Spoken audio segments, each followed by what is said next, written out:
Nul n'est à l'abri d'une arnaque. Pourquoi sommes-nous si crédules? J'ai été victime d'une arnaque sentimentale. Non, 12 milliards de dollars ont été volés aux Américains à cause des arnaques. Même quand ils t'ont soutiré de l'argent, cela ne signifie pas que tu ne leur es plus utile. Tu deviens le blanchisseur d'argent ou une nulle pour la drogue. Les marchés noirs et gris représentent un tiers de l'économie mondiale. Trafic sexuel, pirates, assassins, ils sont vraiment doués dans ce qu'ils font. Personne ne naît en voulant devenir criminel. Le manque d'opportunités pousse les gens vers ces vies criminelles. On parle d'usines remplies de dizaines de milliers d'arnaqueurs. Nous devrions blâmer les systèmes. Mariana Van Zeller est une journaliste d'investigation qui obtient un accès sans précédent aux opérations des cartels, aux réseaux de trafic et au système du marché noir partout dans le monde. Le trafic d'organes est une industrie en plein essor. J'ai interviewé un directeur de pompe funèbre qui m'a montré un stylo à l'intérieur duquel se trouvait un morceau de cerveau humain. Ma plus grande peur fut en Afrique du Sud, face à un assassin avec qui j'ai discuté 2 ou 3 heures. Et quand je lui ai demandé « Mais as-tu réalisé que ce que tu fais aux autres enfants, c'est exactement ce qu'on t'a fait à toi? » Il s'est arrêté un instant et a dit « J'espère qu'il y aura vraiment de belles conversations sur les vies que nous menons et sur ce que nous choisissons d'en faire. »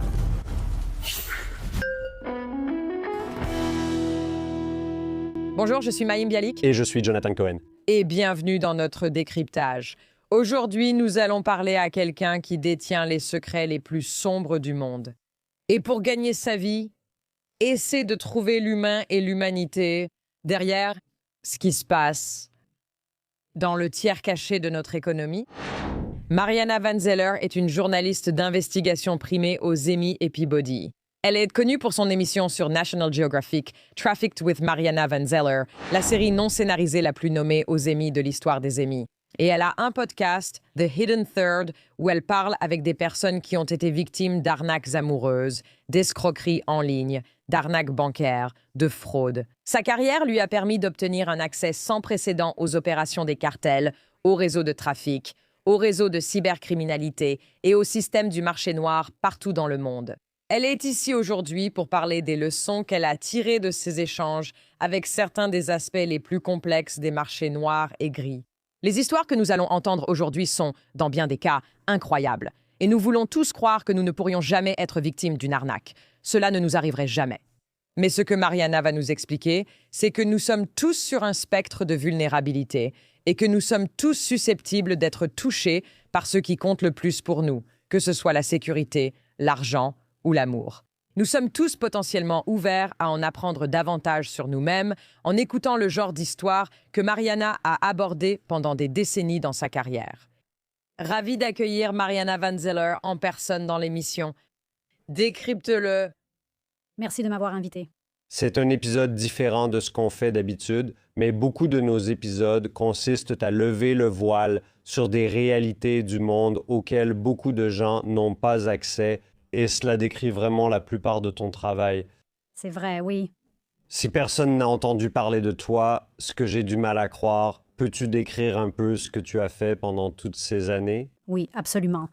J'ai passé les 20 dernières années de ma vie à enquêter en tant que journaliste d'investigation sur les marchés noirs. En fait, les marchés noirs et gris représentent environ un tiers de l'économie mondiale. La plupart des gens ne savent rien de ce qui se passe à l'intérieur de ces marchés noirs. On parle du trafic de drogue, de la traite sexuelle, des escroqueries, du monde des assassins, des pirates. Et moi, oui, j'ai passé les 2 dernières décennies à accéder à ces mondes et à parler aux contrebandiers, aux trafiquants, aux escrocs, à tous ces gens-là. Nombreux sont ceux qui connaissent le marché noir via des blagues ou des références dans des émissions télé, comme « Oh, achète-le au marché noir », n'est-ce pas? Peux-tu expliquer ce qu'est le marché noir, puis le marché gris, à quelqu'un qui ne connaît pas ces termes? Donc, la différence entre les deux, c'est que le marché noir concerne tout ce qui est illégal. Donc, si tu achètes des armes illégalement ou des drogues illégalement, ou si tu arnaques des gens, que tu voles des gens, que tu tues des gens, tout cela fait partie du marché noir. Le marché gris est plus nuancé. Le lien avec les impôts est évidemment intéressant. Ça veut dire que dans un monde idéal, tout l'argent qui est généré est en quelque sorte déclaré, afin qu'il puisse contribuer à la société dans son ensemble. Mais il y a aussi des conséquences bien plus importantes sur la vie des gens, non.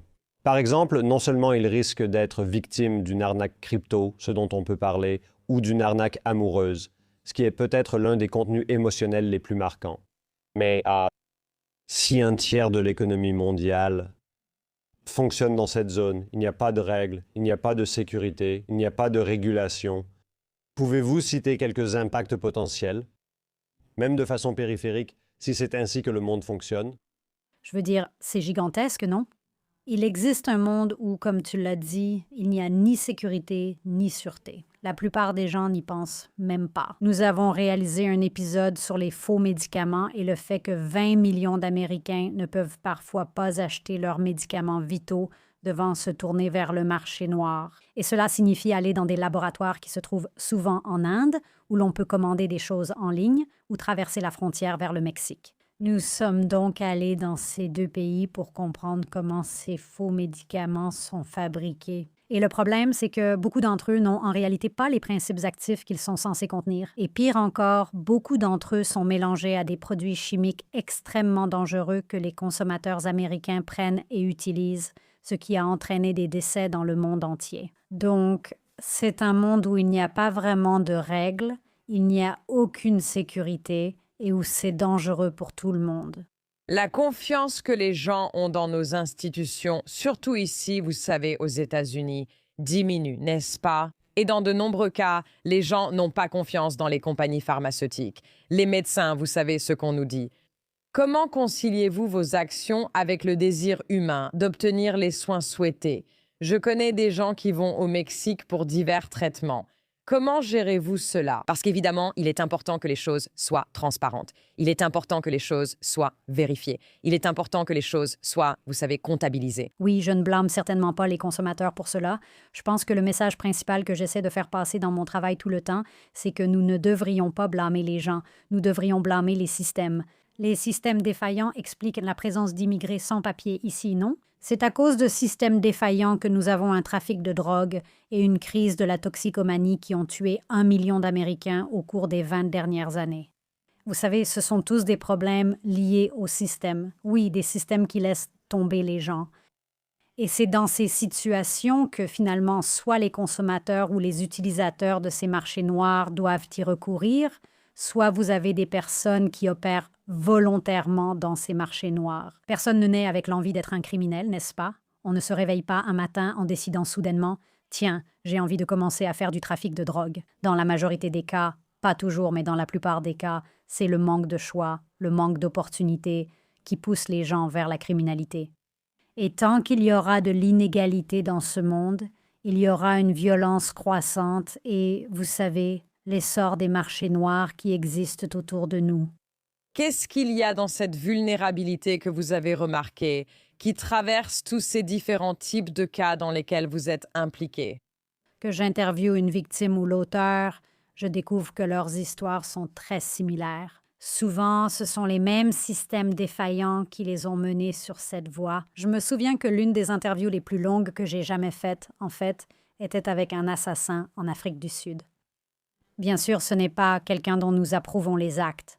On n'imagine pas comprendre ou créer un lien avec une personne qui, au final, tue des gens, n'est-ce pas? C'est vraiment la pire chose que l'on puisse faire. Et pourtant, nous avons passé 2-3 heures à discuter. Et à la fin, ce qu'il m'a raconté, c'est que ses parents avaient été tués quand il avait 8 ou 9 ans. Sans famille pour s'occuper de lui, il a vécu principalement dans la rue, s'est impliqué dans le trafic de drogue, puis est devenu tueur à gages et a commencé à consommer de la drogue pour tuer. Et il voyait le monde de façon très manichéenne, tu vois. Il y avait les mauvaises personnes. Il ne faisait que tuer des mauvaises personnes. C'est comme ça qu'il justifiait ses actes. Et il ne touchait jamais aux femmes ni aux enfants, seulement aux mauvais hommes. Et quand je lui ai demandé « Mais tu te rends compte que ce que tu fais à d'autres enfants, c'est exactement ce qu'on t'a fait à toi, non ?»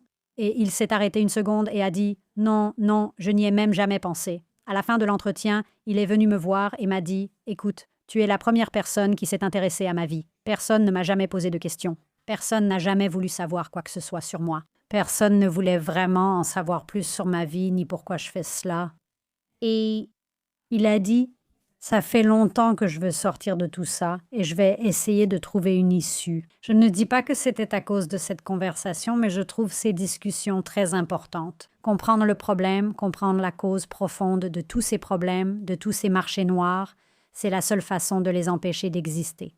Vous savez, on peut construire tous les murs qu'on veut. On peut investir autant qu'on veut dans les forces de l'ordre, Tout l'argent dépensé dans la lutte contre la drogue, dans la guerre contre la drogue, n'a rien fait pour empêcher le trafic de drogue dans ce pays, n'est-ce pas? Pour changer les choses, il faut comprendre la racine des problèmes, ce qui commence par poser des questions, même à ceux avec qui on n'est pas d'accord.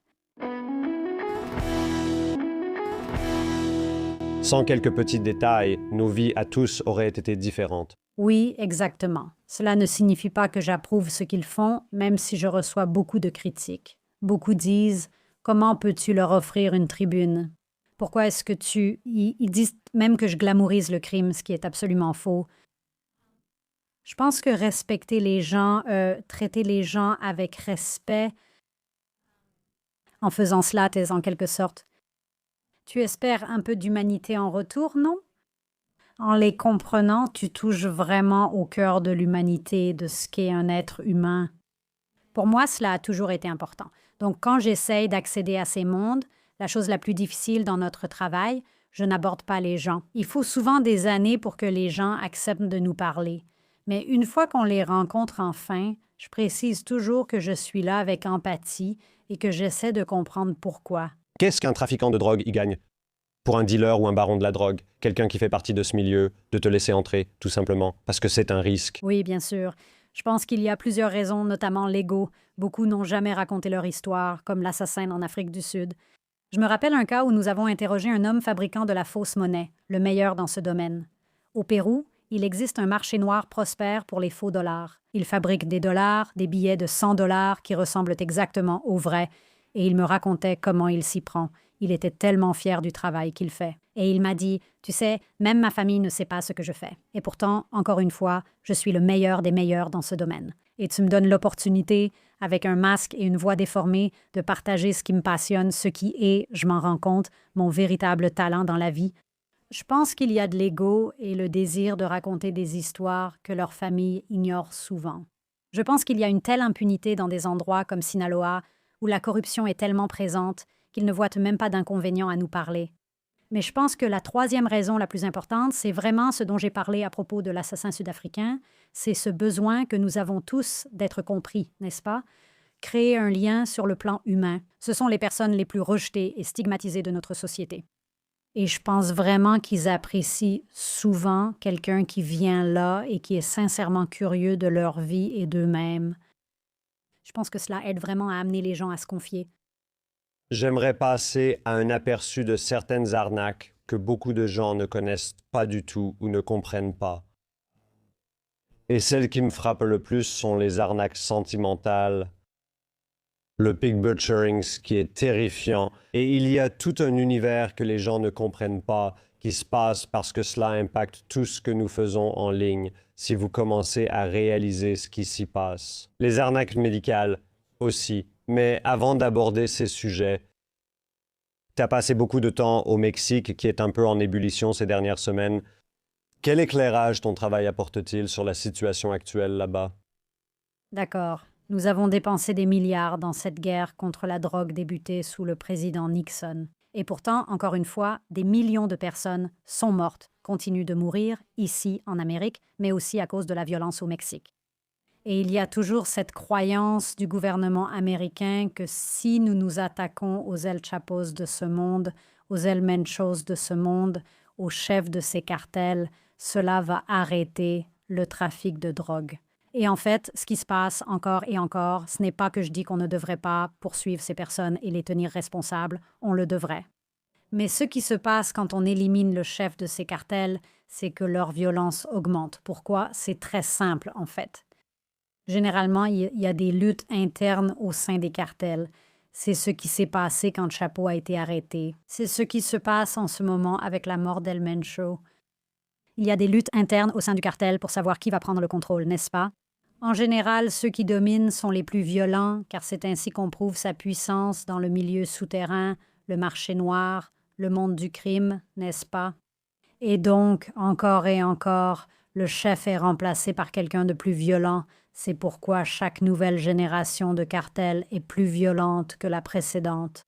Je veux dire, si on parle du CJNG, le cartel de Jalisco dont El Mencho était le chef, ils ont utilisé des tactiques de type ISIS, pour imposer leur pouvoir et leur accès aux routes du trafic vers les États-Unis. Je veux dire, c'était, vous savez, décapiter des gens, les suspendre à des ponts et au bord des routes partout au Mexique. C'est d'une violence terrifiante ce qu'ils font.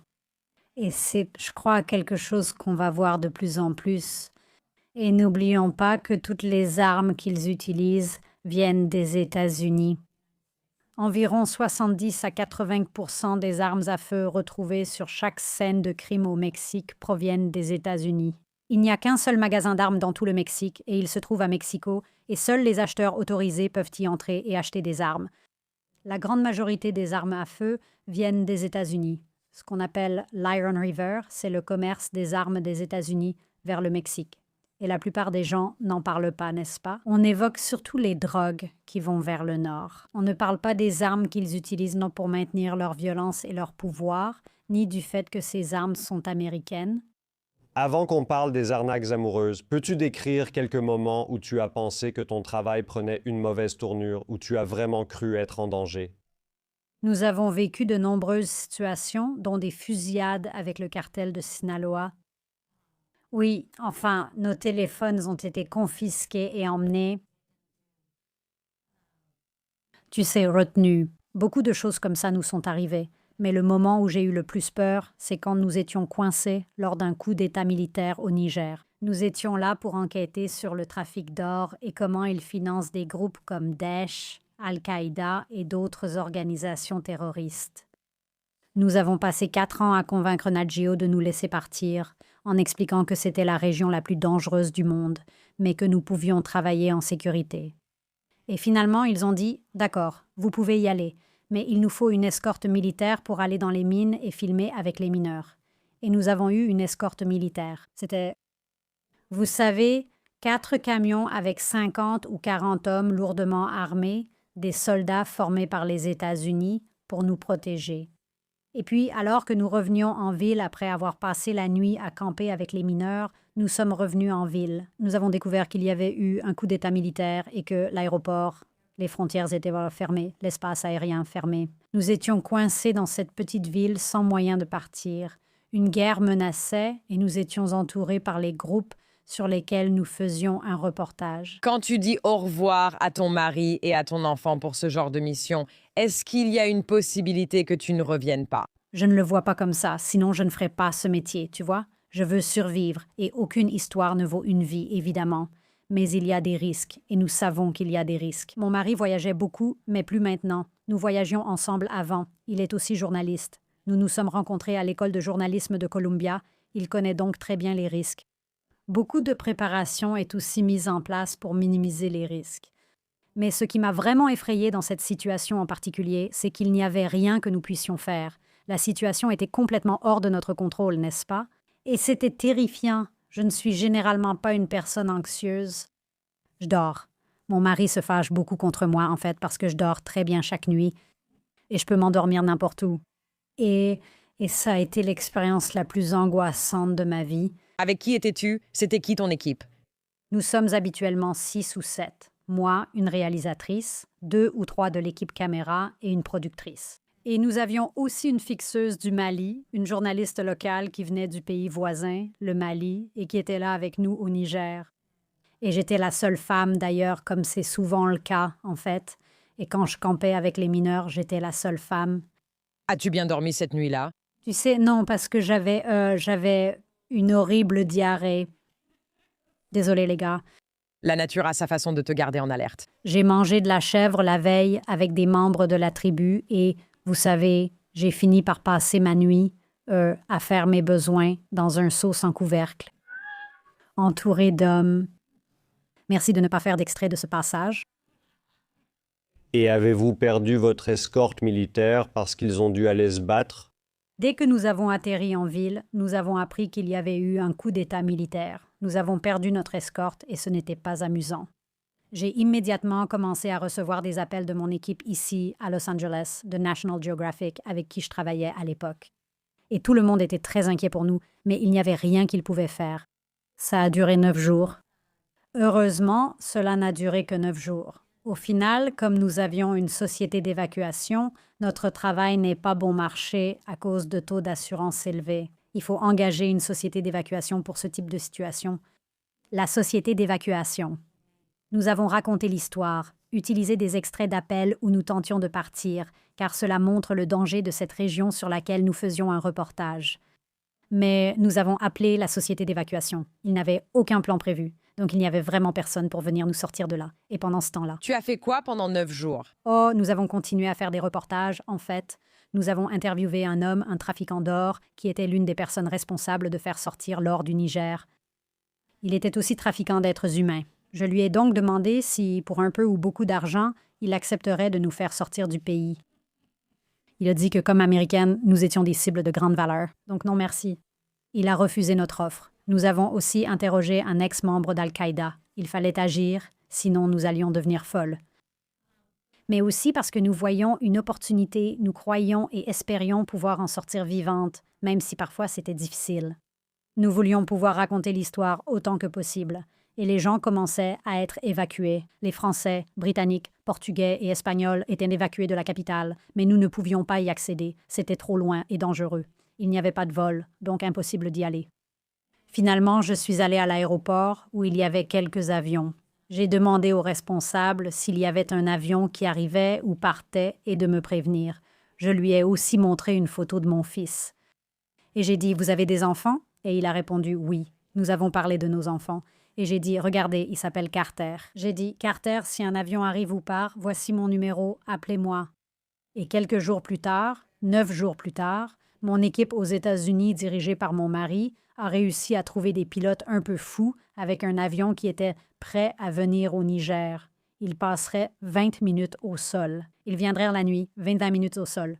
Nous devions embarquer et partir dans ce délai. Le jour de notre arrivée à l'aéroport, nous étions à la fois euphoriques et très nerveux. La présence militaire y est massive et ils refusent notre départ. Et Carter était là aussi parce qu'il avait appris qu'un avion arrivait et il voulait, et il a pensé à nous, il s'est dit que cet avion pourrait être pour Mariana.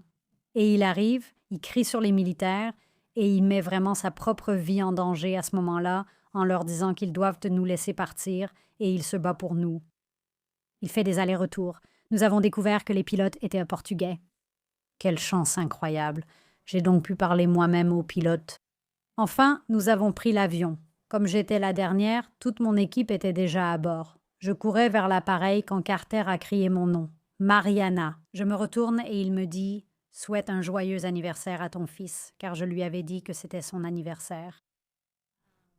Et il dit « Joyeux anniversaire à ton fils ». Et donc, ce jour-là, je partais dans cet avion. C'était juste un moment de pur bonheur, n'est-ce pas? En même temps, je ressentais une grande culpabilité envers ceux que nous avions côtoyés et l'avenir du pays désormais aux mains de ces mercenaires. La force et l'optimisme que l'on peut trouver dans un lien humain quand quelqu'un risque sa vie pour vous aider, c'est vraiment incroyable. Oui, c'est exactement pour ça que j'ai une vision extrêmement positive du monde et des êtres humains, de l'humanité. Pas des systèmes, pas des gouvernements, mais des êtres humains, oui. Il n'y a pas de documentaire sur le crime que Moyem n'aime pas. Je les ai tous vus. Bien sûr, toutes les autres choses dont nous parlons sont extrêmement dangereuses, mais il y a quelque chose dans les arnaques amoureuses et le fait de pousser quelqu'un à tomber amoureux de vous qui semble à la fois étrange, intime et dangereux. Pouvez-vous nous parler un peu de ce qui se passe dans ce domaine et de la façon dont la technologie a vraiment rendu tout cela beaucoup plus facile? Oh, tu lui parles à elle. Je croyais que tu me parlais. Je voulais introduire cette partie. Vas-y. Tu sais ce qui est drôle? En fait, je vais te parler maintenant, mais je devrais revenir parce que je suis en train de travailler sur un projet pour Nagio dont je peux parler un peu. Mais une partie de ça, c'est que j'ai été victime d'une arnaque sentimentale, ce qui est incroyable. Mais oui, on a commencé à faire des reportages là-dessus. Il est fascinant de voir l'évolution de l'industrie de l'arnaque. Nous avons d'abord proposé cette histoire sur les arnaques à Nagio lors de la première saison de Trafic en 2019. Je me souviens que nos responsables disaient « Les arnaques, ce n'est pas si grave ». À l'époque, ce n'était pas un gros problème. Oui, cela arrivait, mais c'était moins répandu qu'aujourd'hui. Je pense qu'en 2024, qui sont les derniers chiffres dont nous disposons, 12 milliards de dollars ont été volés aux Américains rien qu'à cause des arnaques. Une grande partie concerne en réalité les arnaques sentimentales. Donc oui, nous avons fini par faire quelques reportages sur les arnaques et nous avons réalisé que les arnaques sentimentales sont vraiment les plus croustillantes mais aussi les plus cruels qui existent, à mon avis. Il y a des gens qui y consacrent beaucoup de temps. Malheureusement, ce que nous avons découvert dans notre enquête, c'est qu'il y a beaucoup de ces arnaqueurs qui se trouvent en Afrique de l'Ouest. En fait, nous avons constaté qu'ils sont partout dans le monde. Mais d'après notre enquête, lorsque nous avons retrouvé les victimes à qui nous avons parlé, il y avait des arnaqueurs. Beaucoup d'entre eux étaient en Afrique de l'Ouest. Et nous avons fini par passer du temps au Ghana à faire des interviews. Et c'est toute une industrie. Toute une industrie. Les gens n'imaginent pas qu'il y a des rangées de personnes. Beaucoup de gens n'ont aucune idée. Si quelqu'un demande comment ça marche concrètement, et puis l'industrie. Oui, donc tu es sur les réseaux sociaux ou sur un site de rencontre, ou peut-être qu'il y a eu une annonce disant que ton mari est décédé. Je veux dire, il y a tellement de façons pour ces escrocs de découvrir qui tu es, d'en apprendre sur toi et de te contacter. Mais un profil sur un site de rencontre serait la façon la plus simple parce que c'est là que se trouvent tes informations de contact. Il y a tout sur toi, tout ce que tu aimes, c'est ça. Et ensuite, ils commencent à dire, généralement, tu sais, le profil typique d'un arnaqueur sentimental, c'est qu'ils sont dans l'armée, sur des plateformes pétrolières, et qu'ils sont très, très riches, et ils vivent une vie pleine d'aventures là-bas. Ils vous envoient des photos. Ce sont souvent des escrocs masculins, mais aussi féminins. Mais le profil de l'escroc masculin. Certains hommes se font passer pour des arnaqueuses. Oui, tout à fait. Ils imitent une voix. Nous avons filmé des personnes prenant une voix de femme. Oui, c'est celle-là. Ouais, c'est fou. Et ils commencent à t'envoyer des photos d'hommes de rêve, les plus beaux. Ils ont toujours de beaux cheveux et des yeux bleus. Que j'ai jamais vus. Des corps de rêve. Il y a toujours plein de plans d'eux sans leur t-shirt, torse nu, avec plein de muscles et tout ça. Et puis ils commencent à te parler jour et nuit. Et ça m'est arrivé aussi. Chaque jour, on te couvre d'attention. Et ils commencent doucement, genre « je veux en savoir plus sur toi ». Alors, qu'est-ce qui t'intéresse? Ils trouvent des points communs. Si tu es divorcée ou veuve, eux aussi. Si tu souffres de dépression, ils en souffrent également. Ils cherchent toujours un terrain d'entente. Ils ont une stratégie à long terme. Ils ne demandent pas d'argent au premier rendez-vous. Des semaines, des mois, parfois des années passent avant qu'ils ne demandent de l'argent à quelqu'un. Et c'est toujours quelque chose du genre « Oh, mon compte, j'ai dû changer de banque et de mot de passe. » Ensuite, ils réclament des photos de vous et souvent commencent à vous en envoyer. Je le sais par expérience directe, expérience personnelle. Ils commencent à vous envoyer des photos qu'ils ont fabriquées de vous et de lui côte à côte. Et ils commencent à vous envoyer des photos où ils ont imprimé des photos de vous chez eux et ils vous montrent comment vous êtes partout dans leur univers. Et les gens tombent amoureux. Ce que je ne comprends pas personnellement, c'est que des personnes qui ne se sont jamais parlé au téléphone, qui n'ont jamais fait de FaceTime dans de nombreux cas, commencent à dire « je t'aime ». Ils développent, vous savez, une relation amoureuse. 100%. Il parlait de ce qu'il me ferait une fois qu'il m'aurait enfin entre ses mains après que je lui aurais envoyé tout l'argent qu'il demandait. Oui. Wow. Elle tombe tellement amoureuse que même lorsqu'elle découvre que c'est une arnaque, même lorsqu'elle découvre que la personne n'est pas celle qu'elle croyait, Elles n'arrivent pas à y croire. ça arrive presque toujours. Elles restent amoureuses de la nouvelle personne qui vient d'entrer dans leur vie. Comme « Oh, il était tellement désespéré qu'il a dû faire semblant d'être un escroc. Ça montre à quel point il a besoin de mon amour. » Oui, c'est tout un truc. J'ai parlé à une femme qui s'est fait arnaquer pendant des années alors qu'elle était profondément amoureuse de cet homme. Cet homme, quand il n'y avait plus d'argent, qu'il ne pouvait plus lui soutirer d'argent, il a dit « D'accord, je vais être honnête, je vais être franc avec toi maintenant. En réalité, je suis un rappeur nigérian et je ne suis pas le militaire que tu pensais. Je ne suis pas américain, je suis un rappeur nigérian. Mais je suis profondément amoureuse de toi. » Et elle a voyagé au Nigeria et l'a épousé.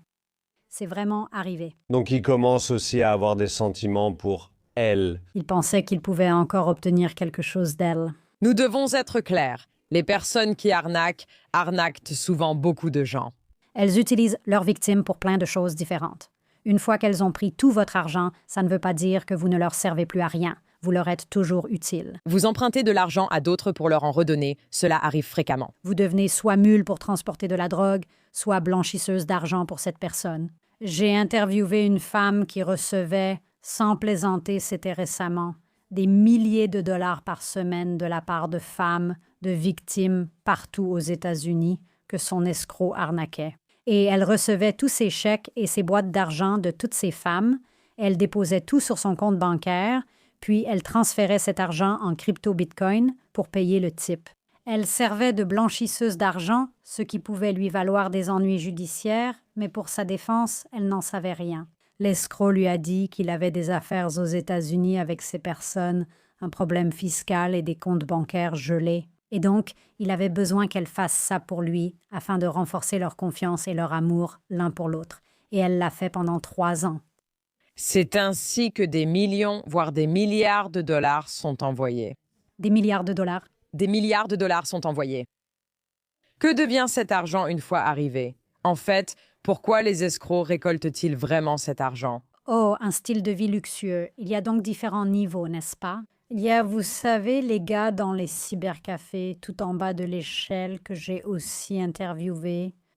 Ce sont des freelances, simplement des opérateurs indépendants. Exactement, des freelances. J'ai interviewé un gars qui avait une sorte de tanière d'arnaqueur et il travaillait avec 3 ou 4 personnes, chacune ayant un rôle précis, n'est-ce pas? L'un d'eux est celui qui se connecte et cherche les profils de rencontres ou les profils sur les réseaux sociaux.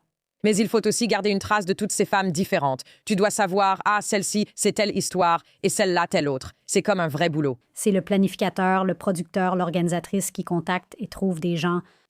Et puis, il y avait le gars qui était, comment il l'appelle?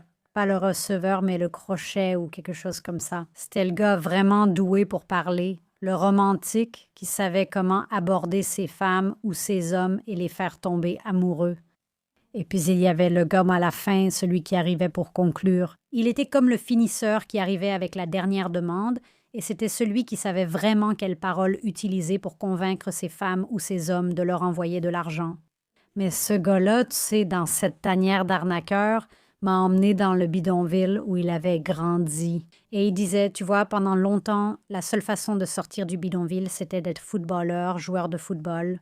C'est tout ce que les enfants voulaient devenir. Aujourd'hui, la seule façon de sortir de ces bidonvilles, c'est de devenir arnaqueur. Alors, demande à ses enfants, et c'est ce qu'on a fait. On a demandé aux enfants, qu'est-ce que tu veux faire quand tu seras grand?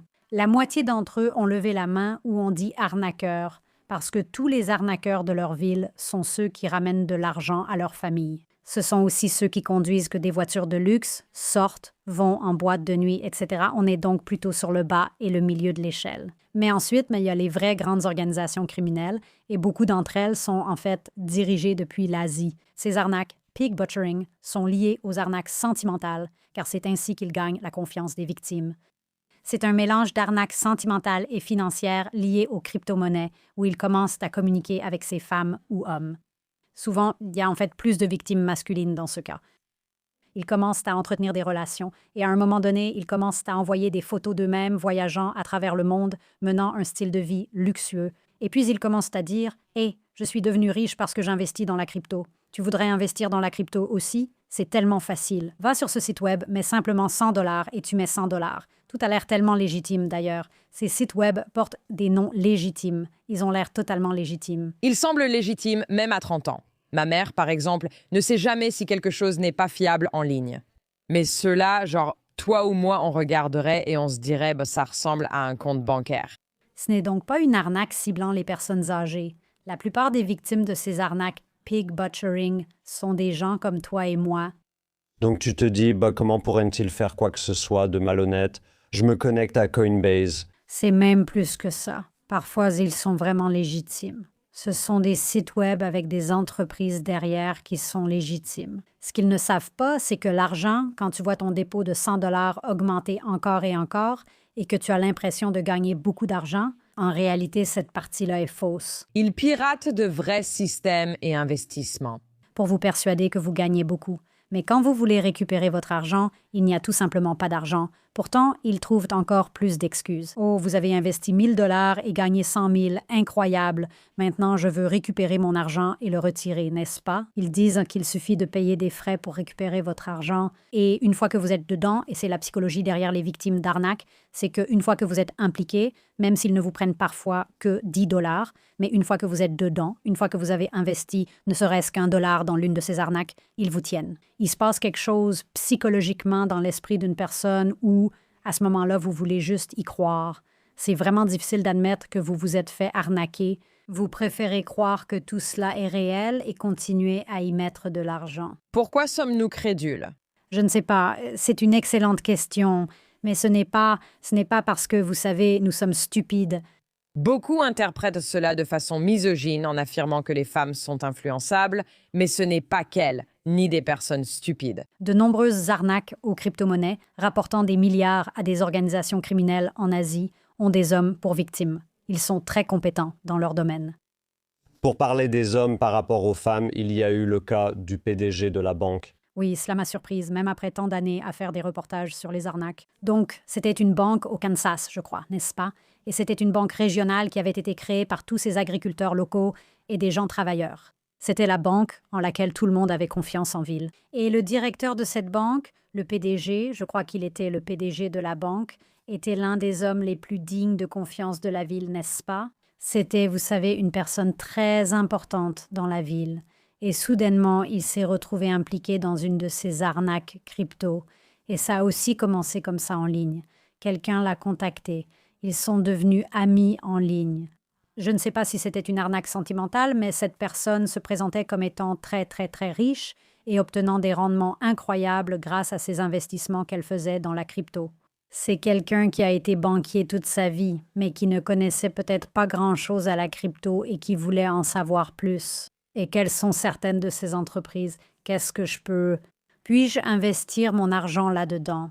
Et ce qui arrive souvent aussi, c'est qu'ils ne diront pas oui tout de suite. Ils diront « je dois vérifier ». Je ne suis pas sûre que l'entreprise vous permette d'investir l'argent. Donc à ce moment-là, vous vous sentez spécial, n'est-ce pas? Il y a une mentalité de pénurie, oui. Et dans ce cas, avec le banquier, c'était le pauvre gars. J'ai vraiment de la peine pour lui parce qu'il a commencé à mettre son propre argent là-dedans au début et ils ont commencé à lui demander encore plus d'argent. Mais bon, pour pouvoir débloquer l'argent que tu as déjà gagné, tu dois en mettre encore plus et puis... Je pense que c'est là que les gens peuvent se retrouver coincés, non? Tu te dis, d'accord, j'ai cet argent. Je crois que j'en ai mis un peu. Ça a rapporté quelque chose. Pourquoi dois-je mettre de l'argent pour pouvoir en retirer? Et je pense qu'ils ne comprennent pas vraiment l'effet boule de neige et comment ça se perpétue. Oui, c'est ce qui arrive. Ils trouvent toujours des excuses, souvent très convaincantes. Ils perfectionnent leur technique et deviennent plus professionnels pour demander de l'argent, non? Leurs excuses sont vraiment impressionnantes. Mais comme quoi? C'est du style. Payez la taxe de ce pays ou prenez une assurance. Les excuses sont des choses qui sont soit invérifiables, soit pour les vérifier. Il faudrait faire tellement de recherches que ça n'en vaut tout simplement pas la peine. Et c'est là que tu te convaincs toi-même. Et c'est toute la psychologie derrière. C'est à ce moment-là que tu te dis « je deviens folle, j'y pense trop ». Tu te dis « si je dois aller aussi loin pour comprendre, ce n'est pas réel ». Un autre aspect intéressant, c'est qu'ils peuvent parfois vraiment t'envoyer quelque chose, comme de l'argent. Ah oui, ça arrive vraiment. Si tu as dépensé quelques milliers de dollars et que tu commences à avoir des doutes, tu te demandes « Attends, est-ce que c'est réel ?» Ils pensent qu'il y a une somme d'argent bien plus importante que je peux obtenir. Donc, je vais envoyer 1000 dollars à la victime maintenant. La victime va nous croire. Une fois que cette confiance est établie, alors c'est... Souvent, la première fois qu'ils demandent de l'argent et que vous le donnez, ils remboursent aussitôt. Vous pensez alors « Oh, mais c'est une partie de l'arnaque ». Tout comme ils envoient des fleurs aux victimes d'arnaques sentimentales. Ils commencent à vous envoyer des cadeaux. Parfois, ils envoient même des bijoux aux victimes des arnaqueurs sentimentaux. Donc ce banquier a fini par, je ne me souviens plus exactement combien, c'était quelque chose comme 24 ou 48 millions. C'était 40 et quelques millions de dollars qu'il a volés aux clients de la banque, et la banque a fait faillite. La banque s'est effondrée. Ce n'est donc pas seulement qu'il investit son propre argent sans pouvoir le récupérer, mais il décide de redoubler d'efforts et commence à détourner de l'argent de la banque pour débloquer la situation. Parce qu'à ce stade, tu es tellement impliqué qu'admettre que tu as été victime d'une arnaque signifie que ta vie est finie. Peux-tu imaginer un instant que tu as peut-être déjà payé 20 fois des assurances et des frais et il faut vraiment faire des acrobaties mentales pour se dire « Ah oui, cette fois ça va marcher. C'est incroyable. » J'ai parlé récemment à une femme qui, pendant plus d'1 an, pensait être en couple avec John Bon Jovi. Elle a dépensé tellement d'argent en envoyant de l'argent à son manager parce qu'elle pensait qu'elle allait rencontrer John Bon Jovi en personne. Oui, vous savez, et John Bon Jovi, enfin pas le vrai, lui envoyait des vidéos qui lui ressemblaient exactement. C'est ça le problème de l'IA qui commence déjà à jouer un rôle dans les arnaques. Elle recevait, vous savez, des messages de ce qui semblait être John Bon Jovi disant Bonjour, tu sais, mon amour, ma belle, ta dada. Et elle a commencé à donner de l'argent. Et à un moment donné, elle s'est rendue compte que tout cela était faux, que tout cela était une arnaque. Mais elle s'est dit, à quoi ressemble ma vie maintenant? Je n'ai plus ça. Maintenant, je retourne simplement à ma solitude, sans aucune perspective de bonheur dans ce monde. Donc je préfère simplement croire que tout cela est réel. Et cela fait écho à l'épidémie de solitude, mais je pense que c'est ce qui arrive très souvent, même dans ces arnaques liées aux crypto-monnaies, où admettre que vous avez été arnaqué et que vous avez perdu tout cet argent est tellement déprimant. J'ai juste envie de continuer à y croire et de me dire encore un jour que c'est peut-être vrai et réel. Cela montre à quel point les arnaqueurs sentimentaux peuvent être présents. Vous savez, au téléphone avec vous, vous envoyer des photos, voire même discuter en vidéo avec vous. Pouvez-vous décrire certains aspects de la complexité technologique qui aident les gens à se faire piéger par ces arnaques? Oui, le manque de complexité, l'avancement de ces technologies qui aident, n'est-ce pas? Ces arnaques de crypto-monnaies, comme le pig butchering, ont un aspect particulièrement triste que la plupart des gens ignorent. Beaucoup de personnes qui font ces arnaques dans ces complexes d'Asie du Sud-Est, on parle d'usines remplies de dizaines de milliers d'arnaqueurs, des gens qui vivent là jour et nuit. Et dans de nombreux cas, c'est du travail forcé. La majorité des personnes qui sont coincées là-bas se voient promettre des emplois dans la tech et la finance, et elles sont attirées du monde entier pour venir en Asie du Sud-Est, dans des endroits comme le Myanmar et le Cambodge. Et une fois qu'ils arrivent de là-bas, les chefs criminels de ces opérations, leur confisquent leur passeport et ils sont forcés d'arnaquer des Américains toute la journée, ce qui est fou. Dans ce cadre, nous avons réalisé un reportage. Ils les frappent et torturent, c'est horrible. Mais dans le cadre de toute cette opération, ce que nous avons découvert, c'est qu'ils utilisaient ces mannequins féminins parce que, encore une fois, beaucoup des victimes dans ce cas étaient des hommes visés par des arnaques de type pig butchering. Ils utilisaient ces mannequins féminins pour avoir ces conversations. Elles s'asseyaient devant une caméra et la victime pensait qu'il parlait, disons, à Diana de l'Arkansas. Peu importe, cette jeune femme de 25 ans de l'Arkansas qui menait une vie luxueuse, voyageant à travers le monde. Mais en réalité, il parlait à un homme de 25 ans, originaire d'Inde, qui était forcé de faire cela sous la torture. Mais il y a eu un moment où il voulait te voir en face à face, n'est-ce pas? Alors, ils avaient de ces mannequins féminins qui se mettaient devant un écran, et l'écran te faisait ressembler à Diana, celle avec qui il parlait, et non à la mannequin. Mais elle me disait que la technologie n'était pas encore assez avancée, c'est pourquoi elle devait être une femme, elle devait gesticuler et agir comme une femme le ferait. Mais si elle bougeait trop la tête, il y avait des bugs, et il pouvait voir que ce n'était pas Diana à qui il parlait, mais cette femme. Donc elle devait être très droite et attentive à ses mouvements. Mais aujourd'hui, cela n'a plus d'importance, peu importe s'il y a quelqu'un à l'intérieur ou non. Ils peuvent simplement entrer quelque chose dans leur ordinateur et leur dire quoi faire, leur donner des instructions, et cela va créer une personne fictive qui ressemble et parle exactement comme la personne à qui vous pensiez parler. Je pense que l'autre chose que certaines personnes qui écoutent pourraient relever ou remarquer, c'est tu n'es jamais aux États-Unis, tu vis dans le luxe, on ne pourra jamais se voir. On va juste sans cesse repousser ça. Non, je veux dire, il y a des cas où, pendant des années, des femmes, enfin, d'après les histoires que je connais, des femmes ont été menées en bateau et il dira qu'il a atterri, mais qu'il y a eu un changement de vol. Et tu n'arrives pas à croire à cette histoire. Mais il y a tellement d'autres petits signes, les fleurs arrivent et tout ça. Mais oui, ça peut durer des années. Cette personne maintenant, ce n'est plus un inconnu, n'est-ce pas? C'est ton petit ami. Les gens ne comprenaient pas pourquoi j'enverrais de l'argent à un inconnu.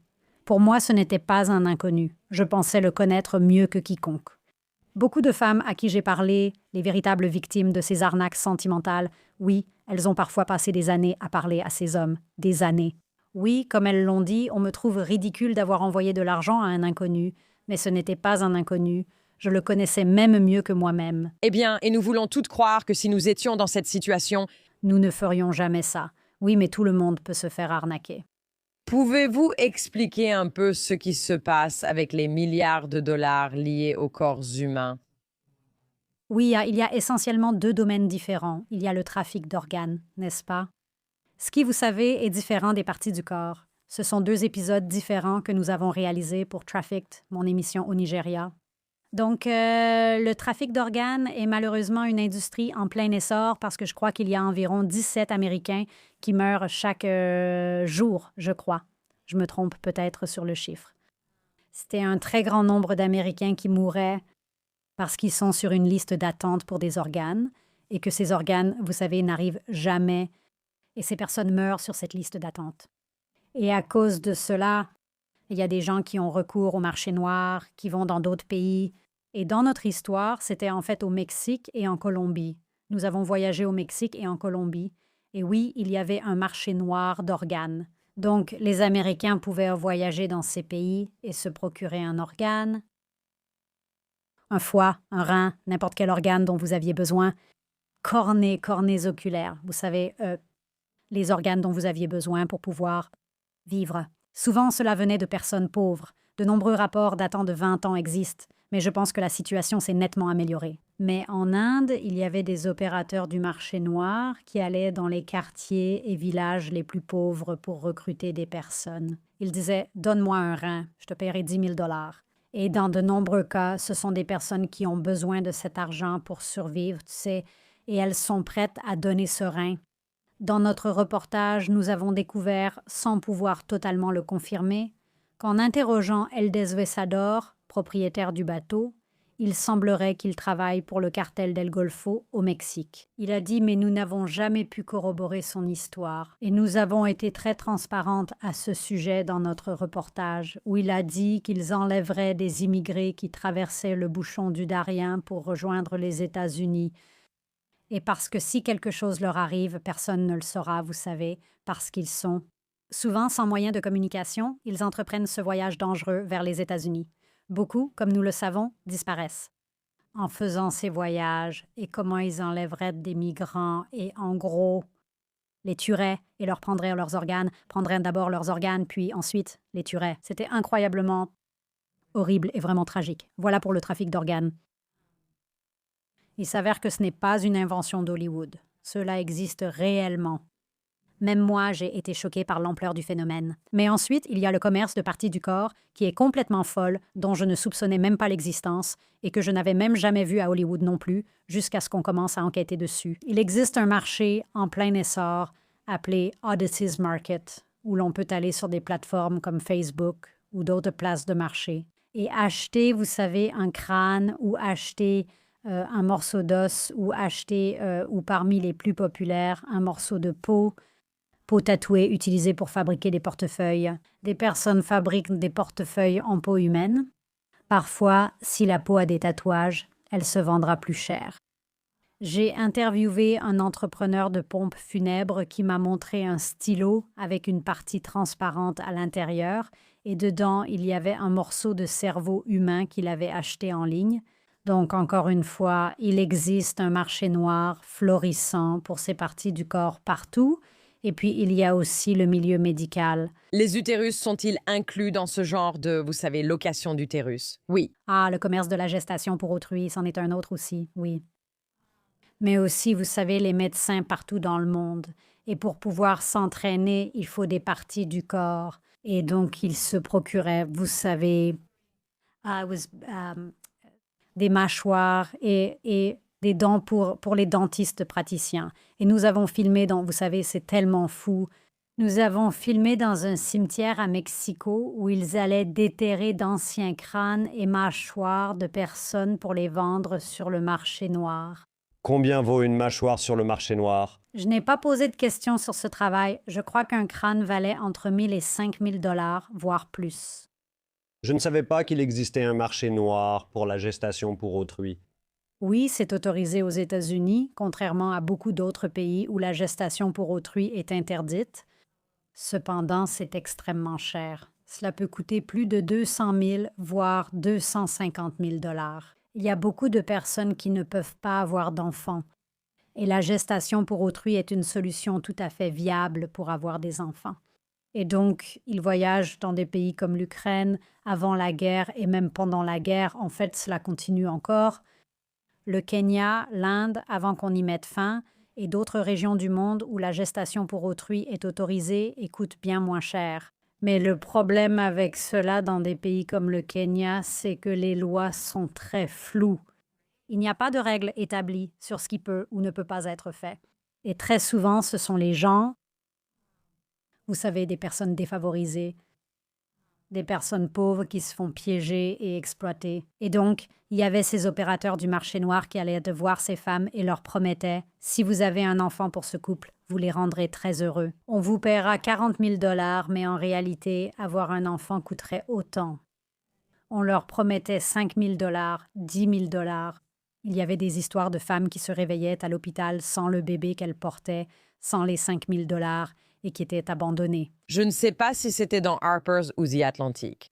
Ils ont fait tout un article sur ce qui se passe dans certains de ces endroits. Ce sont en fait des usines où des femmes sont gardées. Absolument. Elles sont retenues dans ces maisons. Et on les force à mener des grossesses. Oui. Eh bien, et je pensais justement, surtout avec tout ce qui concerne le médical, tu sais, s'il est clair qu'on n'a pas assez d'organes dans ce pays, n'y a-t-il pas un moyen pour nous de mettre en place un système qui ne soit pas criminel, n'est-ce pas ? Par lequel les gens pourraient avoir accès à des organes. Tu vois, je veux dire, je ne sais pas. Oui, je trouve que le système de dons d'organes et la liste d'attente sont défaillants. Beaucoup ont tenté de le réparer, mais le problème survient dès qu'on en fait un business. Comme Karl Marx l'a dit, chaque fois que tu transformes quelque chose en marchandise, n'est-ce pas? L'amour, le sexe, voilà ce qui se passe. Je veux dire, tu sais, ça m'a rappelé quelque chose. Et je ne sais pas si tu ressens ça, mais je ne crois pas en Satan. Ce n'est pas vraiment quelque chose auquel je crois. Mais dans la littérature occidentale, il y a cette notion de toutes les fois où les gens peuvent être tentés, n'est-ce pas? C'est comme le diable et Daniel Webster. Tu sais, le diable est toujours un peu en train de rôder, non? Toujours à chercher à te mettre à l'épreuve. Et si ceci? Et si cela? Et on a l'impression que ton métier, n'est-ce pas, c'est de rencontrer des situations où le bien et le mal sont vraiment en équilibre. Et je pense que les subtilités que tu relèves sur l'idée que les personnes blessées blessent à leur tour, n'est-ce pas?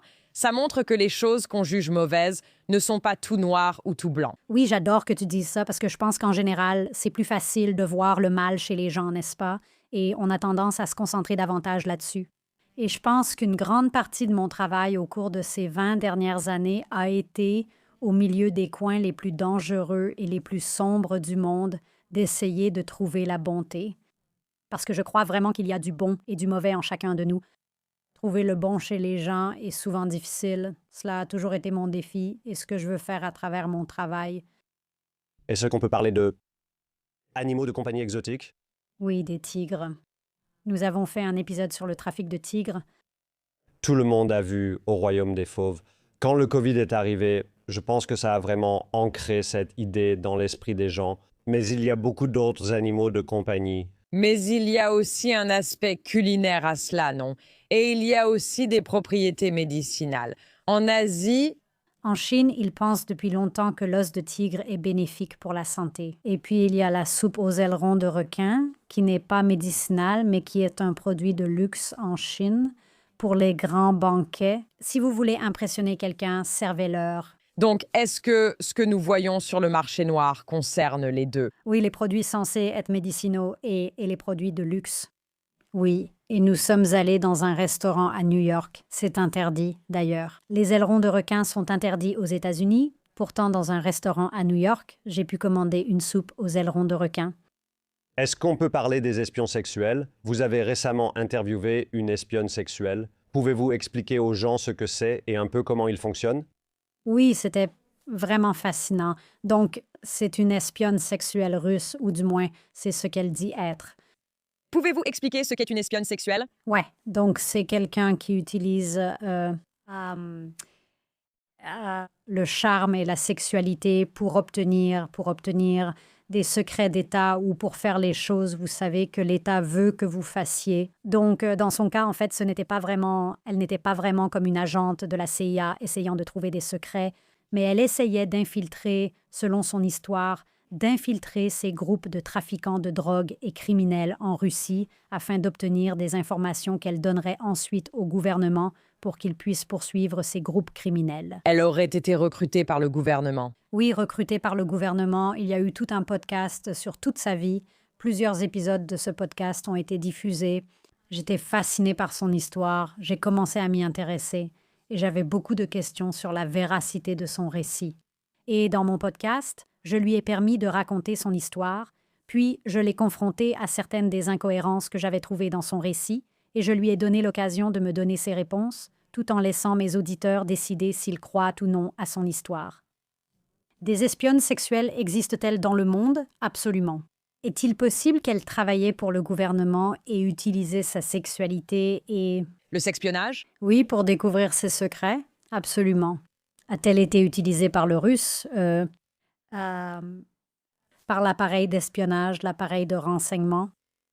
Parce que ce que nous avons découvert, c'est qu'il y a en fait beaucoup de travailleuses du sexe qui sont utilisées exactement pour le même but, n'est-ce pas? Le gouvernement va voir une escort girl et lui dit « Nous allons te payer cette somme pour t'infiltrer, entrer dans la maison de cette personne, découvrir des secrets et des choses sur cette personne. » Et cela arrive très souvent.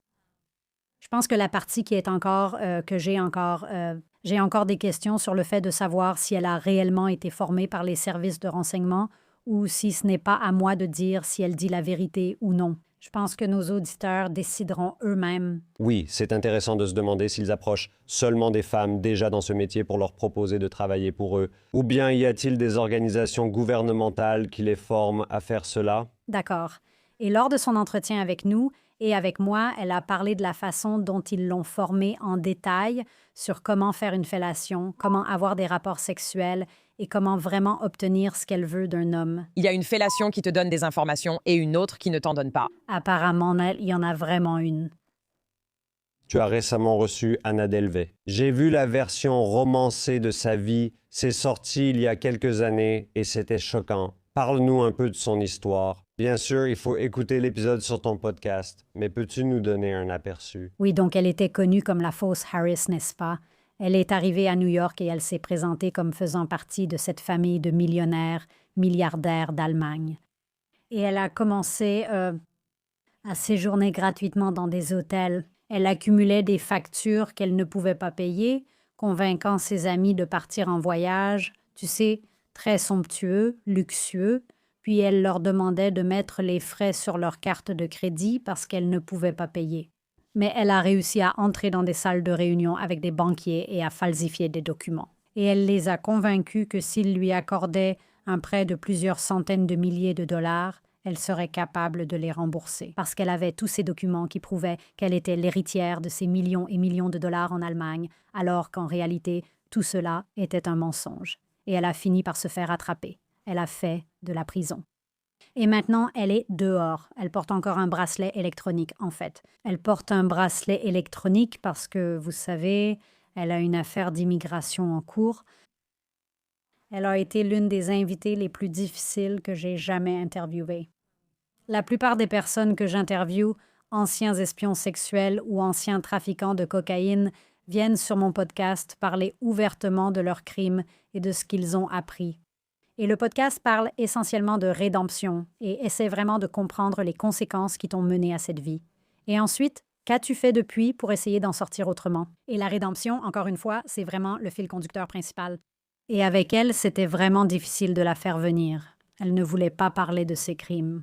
Elle décrivait les amis avec qui elle voyageait comme des ratés parce qu'ils n'ont jamais rien accompli. Chaque fois que je lui posais des questions, elle répondait « Je ne sais pas, je ne veux pas en parler ». J'ai donc fini par dire « Alors, Anna, tu ne veux pas parler de ton passé. Tu ne veux pas parler. J'essaie d'aborder ce que tu fais maintenant et ce que tu veux faire à l'avenir, mais même cela semble difficile pour toi. Je ne comprends pas pourquoi tu es venu sur mon podcast. » Elle a dit « Je ne sais pas non plus car tu ne me paies pas. » J'ai répondu « Non, mais j'essaie de te comprendre et tu rends ça difficile. » Donc, ce qui avait commencé comme une curiosité de ma part pour en apprendre plus sur la véritable Anna Delvey derrière la série de fiction Netflix s'est transformé en quelque chose d'un peu comme une dispute entre nous, rendant la situation très inconfortable et peu agréable pour moi. Eh bien, ça doit être difficile. En plus, tu confrontes des gens à certaines des vérités les plus sombres de leur vie. Mais s'ils ne sont pas prêts à, disons, avouer la vérité, ils vont se mettre sur la défensive, n'est-ce pas? Ce que j'imagine arriverait beaucoup plus souvent avec, tu sais, un trafiquant de cocaïne ou un assassin qu'avec quelqu'un comme elle. Mais ça, c'est la psychologie de la chose, n'est-ce pas? Plusieurs aspects de son personnage dans la version romancée étaient similaires à cela. Comme un simple refus de reconnaître que quelque chose n'allait pas, une mentalité de déni jusqu'au bout. C'est vrai. Et si tu regardes certaines des interviews qu'elle a données dans le passé, elle a toujours semblé être comme ça. Pas vraiment quelqu'un qui veut s'ouvrir et parler de tout ça, tu sais, et demander pardon, tu sais, et dire désolé aux personnes à qui elle a fait du mal. Je pensais quand même que ce serait différent, car je n'allais pas l'aborder sur un ton accusateur. Je viens simplement vers elle parce que je suis vraiment curieuse. Oui, mais je pense qu'il y a aussi un aspect psychiatrique dans ce genre de mensonges élaborés et de longue durée, ce qui me rend aussi très curieuse à propos de ces escrocs dont nous parlons, n'est-ce pas? Qui sont assis derrière un ordinateur et qui font ça jour après jour. C'est très différent que d'endosser une autre identité, n'est-ce pas? Je ne dis pas que c'est un trouble dissociatif de l'identité, mais il doit y avoir une forme de dissociation avec la personne qu'on était avant. Je pense aussi que ce sera très différent. Vous savez, c'est sociopathique, vous voyez. Oui, je ne le suis pas. Je ne suis pas médecin. Je n'en sais rien. Il y a eu beaucoup de commentaires de la part de des psychologues et des psychanalystes qui ont dit ce genre de choses après avoir regardé l'épisode du podcast. Moi, je ne veux toujours pas, même après la situation inconfortable que j'ai avec elle, la diaboliser. Chacun a ses raisons. Je ne sais pas. Je n'ai pas vécu ce qu'elle a vécu. Je n'en ai aucune idée. Mais ce que je ne comprends pas, c'est pourquoi venir sur le podcast si tu ne veux pas vraiment parler. C'était amusant car elle a ensuite participé à un autre podcast où elle a bien plus parlé avec un autre gars que sur le mien. En partie, je pense, pour montrer que ce n'était pas sa faute à elle, mais de la mienne. Je ne savais pas l'interviewer, ce qui est peut-être vrai. Tu es constamment témoin, évidemment, de la terreur. Tu es sans cesse confronté, tu sais, aux effets de ce genre de guerre. Tu es aussi aux premières loges pour voir l'hypocrisie et, tu sais, l'absurdité d'une grande partie de cette mise en scène, n'est-ce pas? C'est du théâtre, exactement. Tu sais, quand tu penses à ce que Nixon voulait faire avec la guerre contre la drogue, souvent, c'est devenu une guerre contre les Noirs, contre les personnes à la peau brune.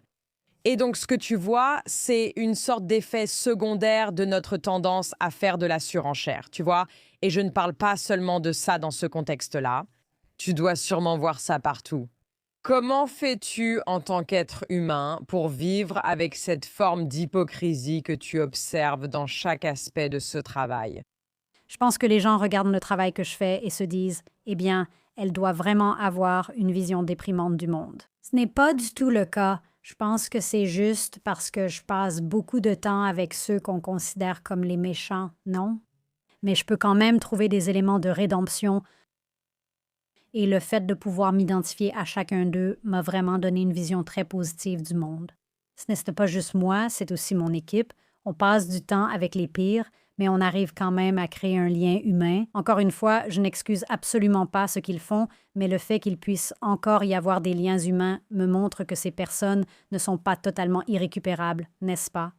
À bien des égards, je trouve en fait plus d'espoir, plus d'égalité sur le marché noir que, bien souvent, sur le marché légal, aussi fou que cela puisse paraître. J'allais te demander si tu voulais laisser aux spectateurs, à ceux dans le public, une sorte de réflexion après avoir aperçu les marges du tiers de la population mondiale qui vit dans l'ombre. Oui, je pense que c'est cette idée de rédemption et de proximité, tu vois, que même aux marges de notre société, on peut encore trouver des personnes qui sont capables de rédemption et auxquelles on peut s'identifier. Je pense que c'est le but de mon travail. J'espère aussi que cela lancera de belles conversations entre nous sur la vie que nous menons et nos choix. Tu sais, nous vivons à une époque d'inégalités énormes, d'inégalités jamais vues auparavant, où 10% de la population mondiale vit avec moins d'$1 par jour sous le seuil de pauvreté.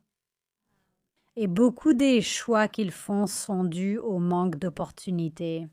Alors nous devrions tous nous regarder nous-mêmes pour réfléchir à ce que nous faisons des privilèges et des opportunités qui nous ont été donnés dans ce monde. Merci beaucoup. Et où les gens peuvent-ils trouver toutes les informations, évidemment, sur The Hidden Third et sur tout ce que vous faites d'autre? Oui, donc le podcast est disponible sur toutes les plateformes de podcast. Il est aussi sur YouTube. Il s'appelle The Hidden Third. Mon émission sur Nat Geo Trafficked est disponible sur Disney+ ou Hulu. Je travaille aussi sur d'autres projets. Incroyable. Merci beaucoup, Mariana. Merci à vous. Je voulais juste préciser, je n'ai pas tendance à diaboliser Anna. Je veux dire, Anna Delvey, Cette affaire est, vous savez, incroyablement compliquée. Et aussi, je ne voulais pas vraiment utiliser le terme sociopathe. Vous savez, cette étiquette comme une condamnation. Ce que je veux dire, c'est que je pense qu'il y a une profonde pathologie chez les personnes comme ça, qui peuvent mener, ce n'est même pas une double vie, qui peuvent mener une vie comme ça et être tellement immergées dans cette histoire qu'elles créent. Ce qui m'intéresse, c'est que Mariana traite avec des personnes qui doivent ou sont forcées de faire cela pour vivre. Qu'est-ce qui se passe, n'est-ce pas, dans la manière dont ce genre de réalité se construit? Et vous savez, ce que j'ai appris des émissions que j'ai regardées, c'est que c'est incroyablement compliqué en tant qu'arnaqueur de tout suivre, surtout dans les arnaques sentimentales, avec toutes ces personnes différentes. Vous devez savoir que ceux-là, ils apprennent à connaître les membres de votre famille. Ils apprennent tout sur vous. Et il y a en quelque sorte des dossiers qu'ils gardent